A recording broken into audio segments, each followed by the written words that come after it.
பீர்பால் அறிவாற்றலும் புத்தி கூர்மையும் உள்ளவர். எவ்வளவு பெரிய சிக்கலையும் தமது அறிவு திறமையாலே சமாளித்து விடுவார்னு கேள்விப்பட்ட காபூல் அரசருக்கு பீர்பாலின் அறிவாற்றலை ஆராய்ந்து அறிய ஆவல் ஏற்பட்டது. அதனால் ஒரு கடிதத்தில் மேன்மை தாங்கிய அக்பர் சக்கரவர்த்தி அவர்களுக்கு ஆண்டவன் தங்களுக்கு நலன்கள் பலவும் வெற்றிகள் பலவும் தருவாராக. தாங்கள் எனக்கு ஒரு குடம் அதிசயம் அனுப்புமாறு கேட்டுக்கொள்கிறேன்னு எழுதி கையெழுத்து போட்டு தூதன் மூலமாக அக்பருக்கு அனுப்பினார் காபூல் அரசர். கடிதத்தை படித்த அக்பர் திகச்சு, ஒரு குடம் அதிசயம் அனுப்புவதா, ஒன்றுமே புரியலையேன்னு குழம்பி பீர்பால் கிட்ட கடிதத்தை காட்டினார். பீர்பால் சிறிது நேரம் யோசித்தார்.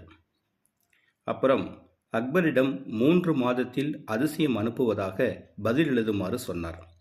அக்பரும் அதேபோல் தபால் எழுதி அனுப்பினார். அப்புறம் அக்பர் பீர்பாலிடம் ஒரு குடம் அதிசயம் எப்படி அனுப்புவீர்னு விசாரித்தார். அதுக்கு பீர்பால் 3 மாதம் கழித்து அந்த அதிசயத்தை பாருங்களேன்னாரு. பிறகு பீர்பால் ஒரு மண்குடத்தை எடுத்தார். ஒரு பூசணி கொடியில் காய்ச்சிருந்த பூசணி பிஞ்சு ஒன்றை கொடியோட மண்குடத்திற்குள் வைத்தார். வைக்கோலால் குடத்தை மூடினார்.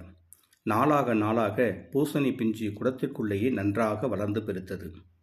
குடம் நிறையும் அளவிற்கு பூசணிக்காய் பெருத்ததும் பூசணிக்காயை தவிர மற்ற வைக்கோல், கொடி, காயின் காம்பு எல்லாவற்றையும் கத்தரித்து விட்டார் பீர்பால். இப்போ அந்த குடத்தை அக்பரிடம் காட்டினார் பீர்பால்.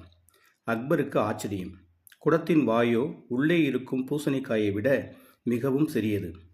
இதனுள் இவ்வளவு பெரிய பூசணிக்காயை எப்படி நுழைத்தார்னு பீர்பால் அதை விலக்கிவிட்டு அந்த பூசணிக்காய் குடத்தை அப்படியே காபூல் அரசனுக்கு அதிசயம்னு அனுப்பினார். அதை பார்த்த காபூல் அரசன் பீர்பாலோட புத்தி கூர்மையை எண்ணி வியந்தாராம். நன்றி.